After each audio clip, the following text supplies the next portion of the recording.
And within 6 months, this city will be markedly brighter. We're going to digitize all the 5,000 government services in the next 6 months.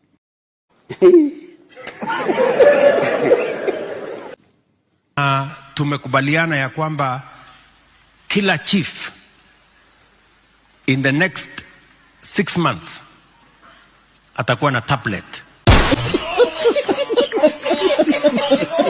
In 6 months' time, the stadium in Kamarin in West Pokot, which is historic, will be complete.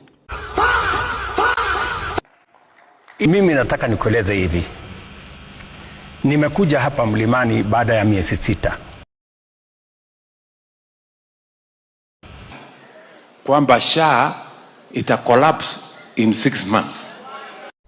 For the next 6 months, every ministry will be in charge of a day for planting trees so that we can get to a target in time.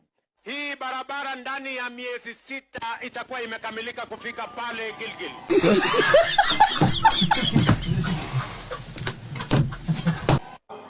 Kuanzia mwezi wa 6, hiyo mtungi itatoka shilingi 2,800 mpaka shilingi 500 ama 300. We are going to transform Gikomba in the next 6 months.